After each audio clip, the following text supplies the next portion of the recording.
Baik, Assalamualaikum warahmatullahi wabarakatuh. Waalaikumsalam warahmatullahi wabarakatuh. Wabarakatuh.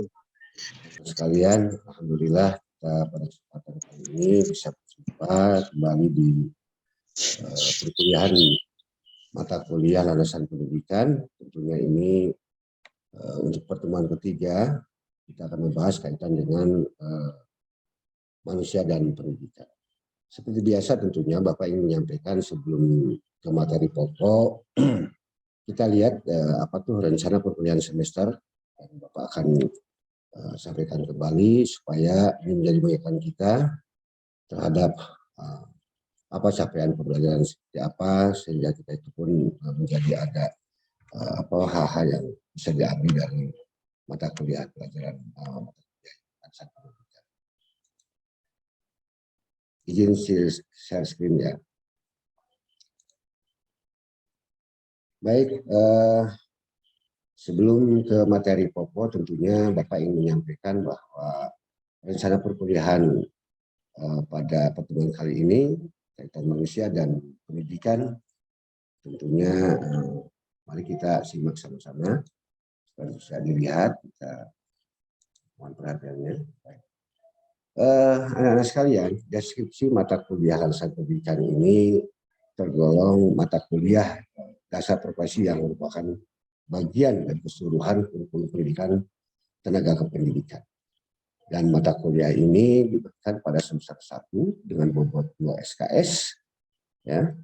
Dan mata kuliah ini dirancang untuk membekali mahasiswa atau saudara-saudara supaya memiliki pengetahuan dan kemampuan dalam mempromosikan konsep dasar, wawasan, tujuan, proses dan bidang garapan landasan pendidikan meliputi manusia dan pendidikan, pendidikan dari ilmu dan seni, landasan filosofis, landasan psikologis, landasan pendidikan, landasan sosiologis dan antropologis, juga landasan historis pendidikan dan landasan yuridis pendidikan. Nah, anak-anak sekalian, bahwa pada mata kuliah ini diharapkan bahwa capaian pembelajaran lulusan ini ada 4. Pertama, sikap, pengetahuan, keterampilan umum, kemudian keterampilan khusus, di mana sikap menunjukkan sikap bertanggung jawab atas pekerjaan di bidang keahlian secara mandiri. Kemudian dalam pengetahuan diharapkan menguasai konsep dasar keilmuan landasan pendidikan. Dan yang ketiga tentunya ini keterampilan umum.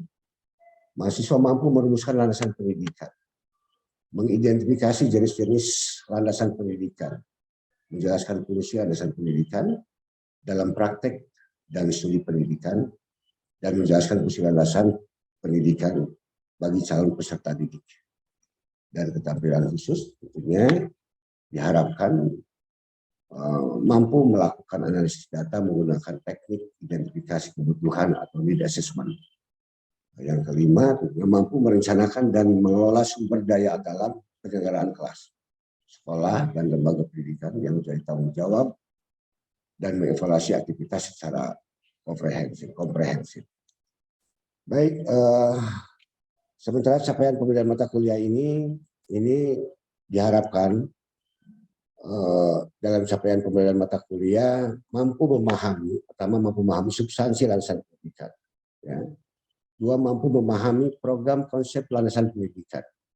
Yang ketiga, mampu mengidentifikasi konsep landasan pendidikan secara sistematis.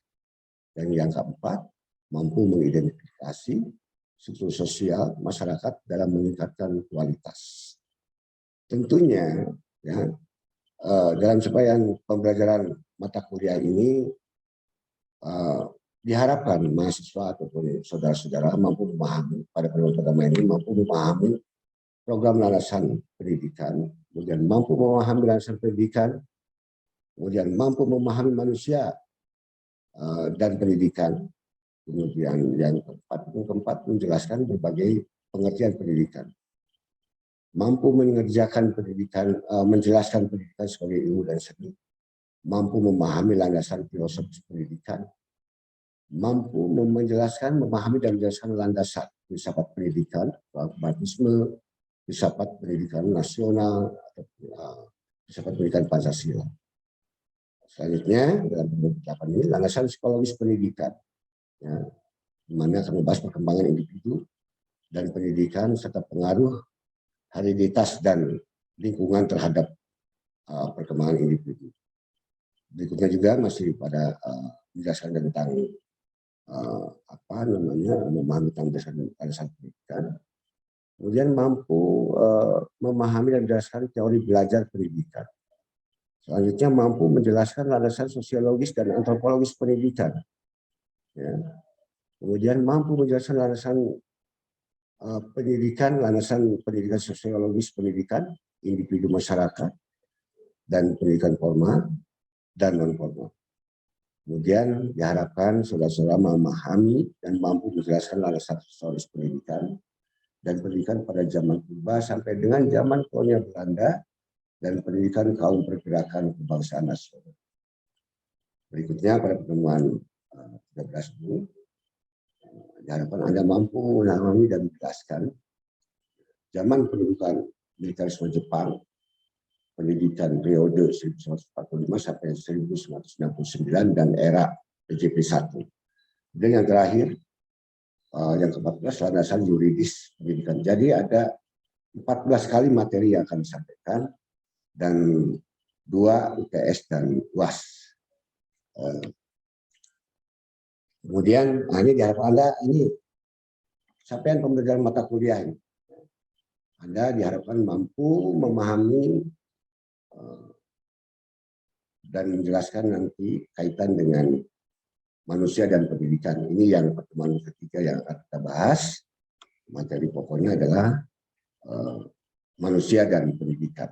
Di mana kita akan membahas kaitan dengan hakikat manusia dan pendidikan. Kita awali dengan materi pokok kuliah ya. Baik, anak-anak sekalian, pada pertemuan kali ini tentunya kita akan membahas manusia dan pendidikan. Ya. Ini hakikat manusia.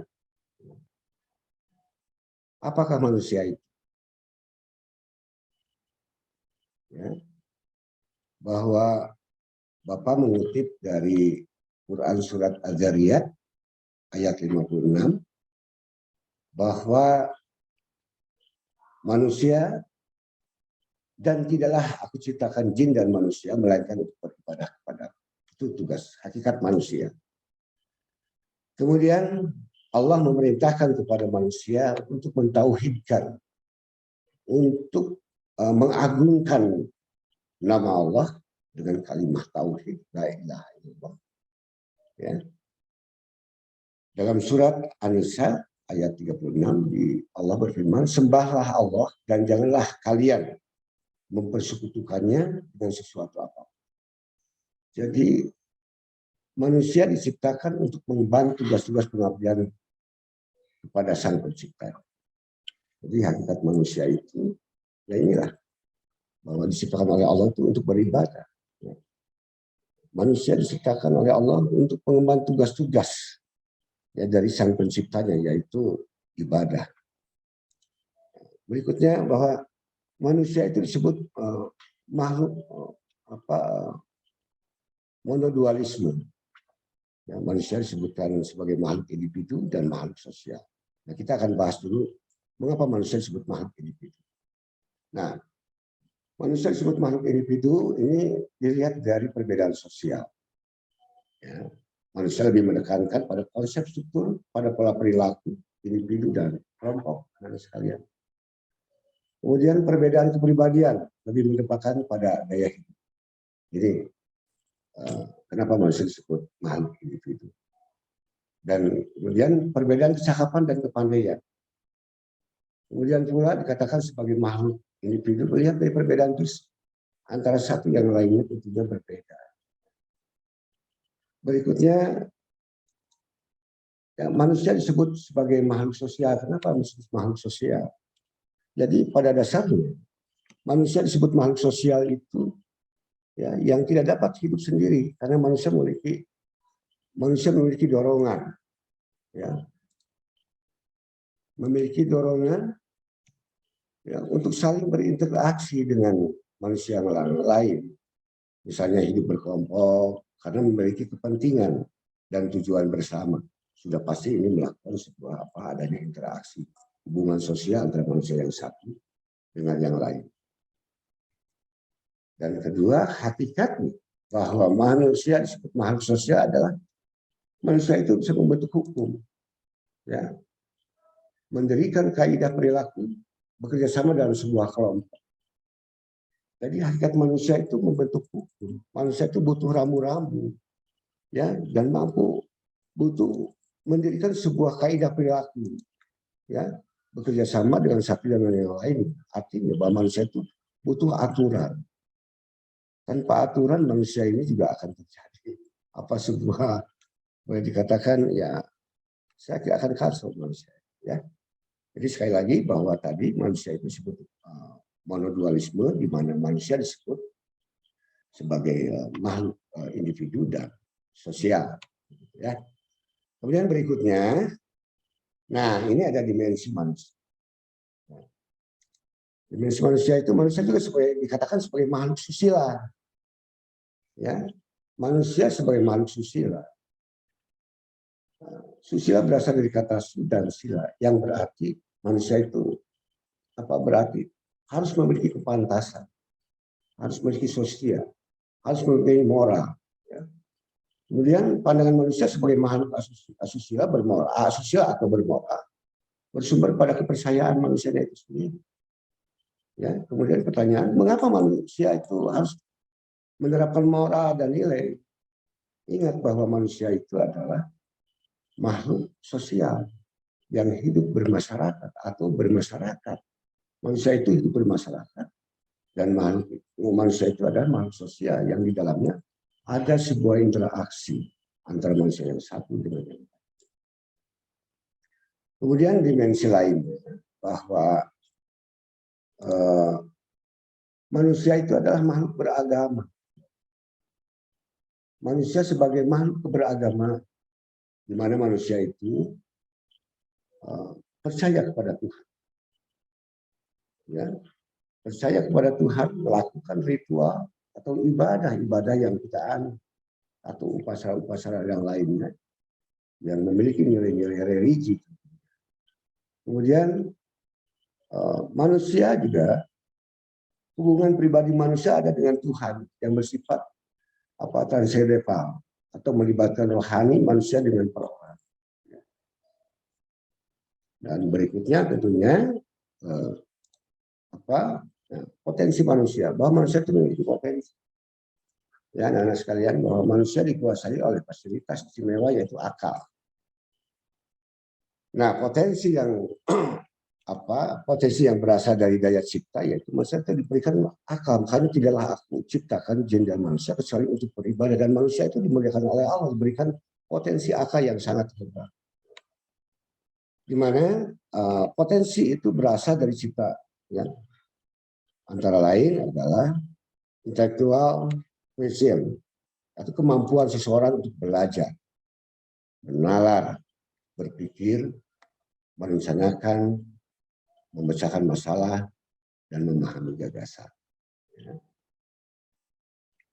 Kemudian emotional quotient, yaitu kecerdasan seorang ini mengenali dan mengontrol emosi serta berusaha mengendalikan dampaknya terhadap orang. Jadi manusia itu diberikan potensi oleh manusia, itu potensi yang berasal dari cipta yaitu intellectual quotient, kemudian emotional quotient, dan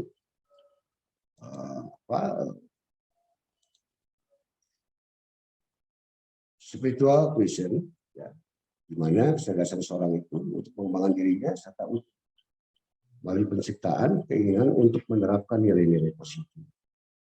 Kemudian yang terakhir bahwa manusia itu diberikan oleh Allah performance quotient. Ini lebih banyak ke fisikal, ya, physical quotient, agar seseorang itu selalu fit dan fresh dalam menjalani kehidupan.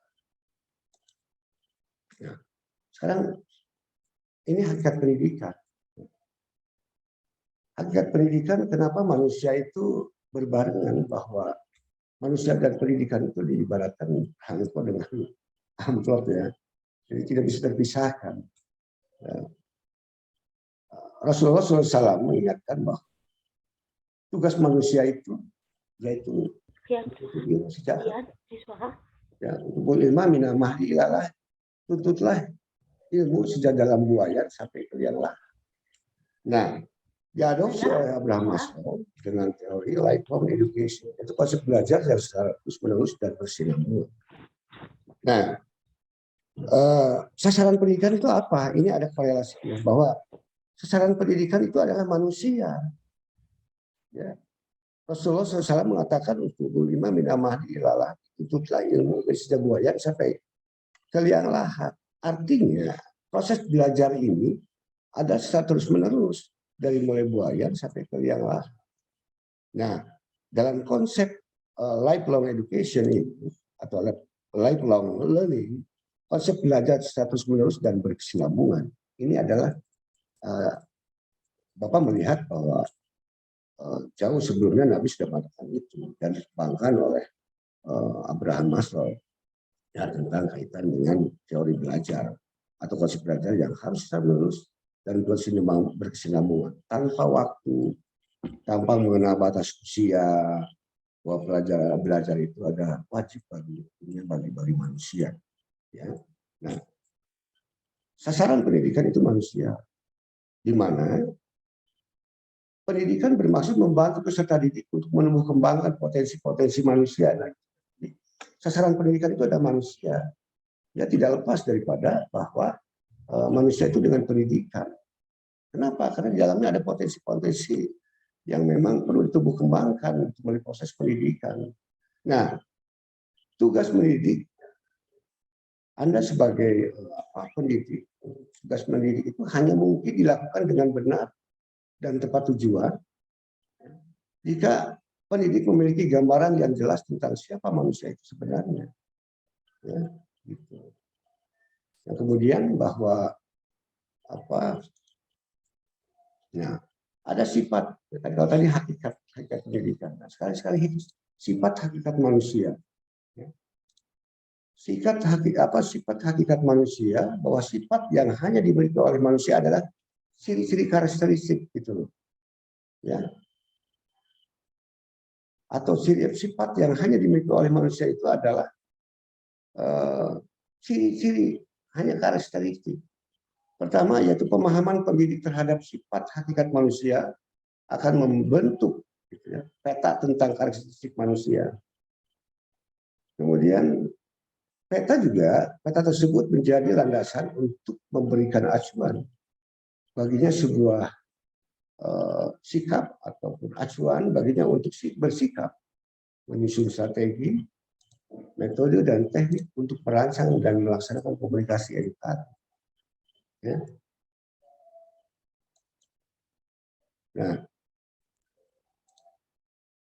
Nah, seperti apa juga ada wujud sifat hakikat manusia. Nah, ini ada wujud sifatnya itu seperti apa? Ya. Pertama itu kemampuan menyadari diri, individualitas dan sosialitas. Nah, wujud sifat hakikat manusia itu, manusia menyadari mempunyai kemampuan, ya, baik secara individualitas atau sosialitas. Yang pertama, manusia itu memiliki kemampuan bereksistensi. Manusia memiliki kemampuan menerobos, mengatasi batas-batas yang membelenggu dirinya. Kemudian pengembangan dimensi hakikat manusia yang utuh diartikan sebagai pembinaan terpadu terhadap pembinaan dimensi hakikat manusia sehingga dapat tumbuh dan berkembang secara selaras. Ini wujud. Dan wujud sifat hakikat manusia yang kedua adalah bahwa manusia itu memiliki pemilikan hati nurani atau suara hati, di mana di dalamnya memiliki kemampuan diri manusia memberi penerangan tentang baik dan buruknya perbuatan sebagai manusia. Nah, ini sifat wujud. Dan sifat wujud yang ketiga adalah manusia itu memiliki moral atau etika, di mana merujuk pada perbuatan yang baik dan atau benar ataukah yang salah, yang berperi kemanusiaan atau yang jahat, tergantung kita. Jadi ada wujud sifat manusia itu tadi punya kemampuan bereksistensi. Yang kedua, pemilikan hati, hati nurani, dan yang ketiga kaitan dengan moral dan ataupun etika. Nah, kemudian yang kelima, punya tanggung jawab. Manusia itu punya tanggung jawab. Sifat wujud manusia itu aslinya hakikatnya sifat hakikat wujud sifat hakikat manusia itu yang kelima punya tanggung jawab.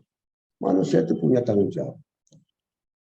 Kesediaan untuk menanggung segenap akibat dan perbuatan yang menuntut tanggung jawab atau menuntut jawab. Yang keenam, bahwa manusia itu memiliki rasa kebebasan, bebas berbuat, kemudian bebas berbuat, bebas, tidak, yang penting tidak bertentangan dengan tuntutan kodrat manusia. Dan yang ketujuh, bahwa manusia itu memiliki kewajiban hak dan kewajiban dan kewajiban dan hak itu antaranya adalah disiplin rasional. Disiplin rasional itu jika melanggar menimbulkan rasa salah. Ada rasa penyesalan salah. Kemudian ada disiplin sosial. Jika jika melanggar, manusia itu ada rasa malu. Al-haya'u minal iman, bahwa manusia itu punya rasa malu. Sebab rasa malu itu adalah bagian daripada iman. Bagaimana kata orang, bagaimana kata yang lain. Kemudian ada disiplin agama. Kalaupun manusia itu ada disiplin agama, kalaupun melanggar itu akan menimbulkan rasa dosa. Bahwa ini tidak boleh. Menurut pandangan agama yang Nabi tidak boleh. Manusia itu ada rasa berdosa. Nah, kemudian wujud atau hakikat sifat manusia itu yang ke-8 adalah kemampuan menghayati kebahagiaan. Manusia itu punya kemampuan menghayati kebahagiaan. Alhamdulillah. Ada rasa bangga, sumringah, bisa dihayati, ya Allah, alhamdulillah. Itu sifat-sifat manusia. Yang kemudian ini ada pengembangan manusia. Bagaimana pengembangan manusia? Pengembangan manusia yang tentunya ditentukan oleh kualitas manusia yang utuh oleh diri kita sendiri. Bagaimana tergantung kita, gitu ya. Pengembangan manusia yang utuh ditentukan oleh kualitas manusia yang utuh. Di mana sehat jasmani dan rohani. Kalau sudah sehat jasmani dan rohani, insya Allah saya kira ini akan memudahkan. Kita akan berpikir pengembangan secara kognitif, afektif, psikomotorik yang baik, tentunya mempunyai nilai-nilai yang positif. Kemudian pengembangan manusia yang kedua adalah pengembangan yang tidak utuh apabila salah satu urusan terabaikan. Dia merasa ada sesuatu yang tidak lengkap, tidak sempurna, gitu. Apabila ada yang salah satu tidak disampaikan secara utuh, manusia itu punya rasa tanggung jawab. Bagaimana itu? Artinya dia merasa ada sesuatu yang memang ini ada yang terabaikan, menyadari hal. Oke. Kemudian pengembangan berikutnya, semua sifat hakikat manusia dan harus ditumbuh kembangkan melalui pendidikan. Melalui pendidikan. Pendidikan itu adalah bagian penting melalui proses apa? Pendidikan itu adalah proses sebuah perubahan perilaku yang ada di dalam pendidikan. Kemudian yang keempat, pengembangan manusia berkat pendidikan maka sifat hakikat manusia dapat dikembangkan secara selaras dan seimbang untuk menjadi manusia yang utuh. Tanya.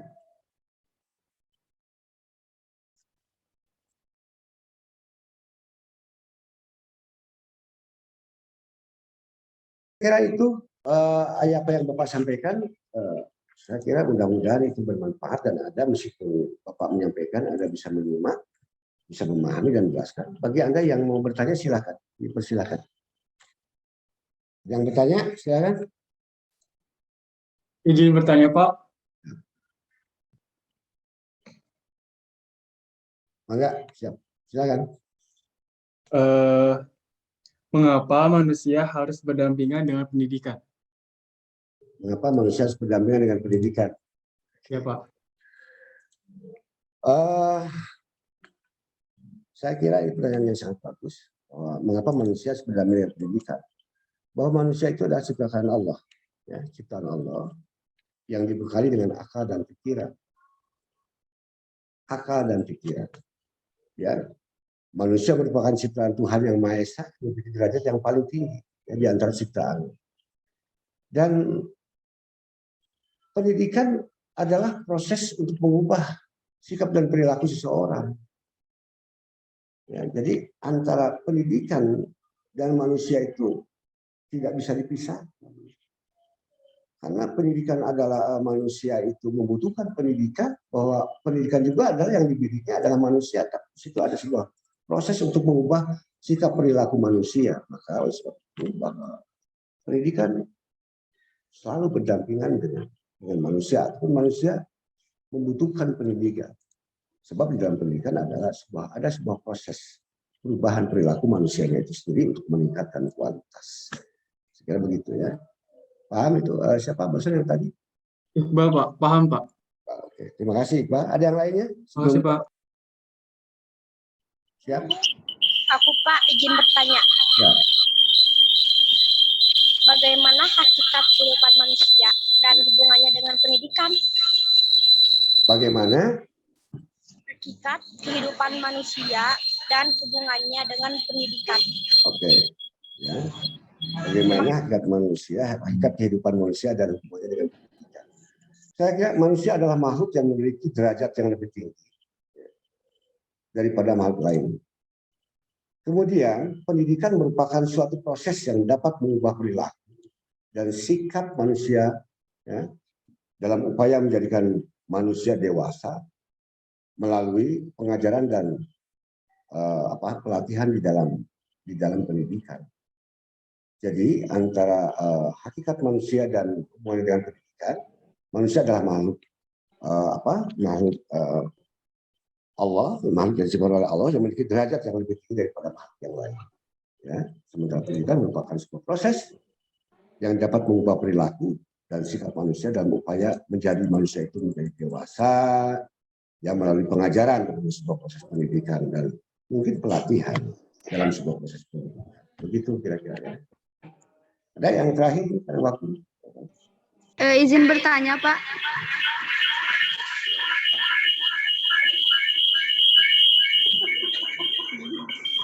Izin bertanya, Pak. Silakan. Bagaimana hakikat kehidupan manusia dan hubungannya dengan pendidikan?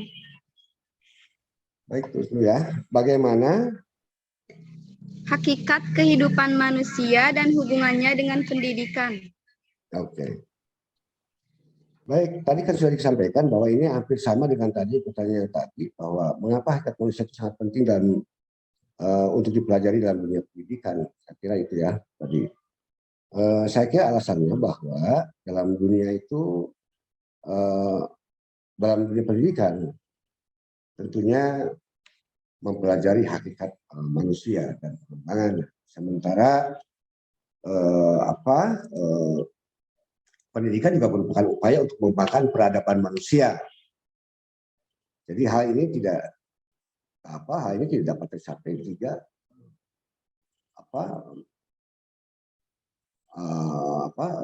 manusia itu sendiri tidak memahami terhadap diri kita sendiri. Saya kira itu. Jadi semua juga terkait. Tadi pertanyaan tadi kaitan dengan manusia dan dengan pendidikan, kemudian mengapa hakikat manusia sangat penting dipelajari dalam pendidikan, kemudian bagaimana hakikat kehidupan manusia dan hubungannya dengan pendidikan. Jadi intinya manusia itu dilahirkan oleh Allah untuk beribadah dan diberikan akal sehat. Ya. Diberikan akal sehat, diberikan akal itu bahwa manusia itu menuntut ilmu untuk mengambil sejak dalam buaya sampai lahir, sampai ke liang lahat. Saya kira ilmu itu adalah bagian penting dalam kehidupan kita untuk menerangkan kita. Dalam mata kuliah dasar pendidikan ini sebagai fondasi bagi kita, terutama bagi saudara-saudara, calon guru-guru, bagaimana bahwa pendidikan ini menjadikan sebuah modal dan dasar dalam kehidupan manusia. Manusia dan pendidikan tidak dapat dipisahkan. Saya kira dua-duanya itu selalu beriringan. Ya.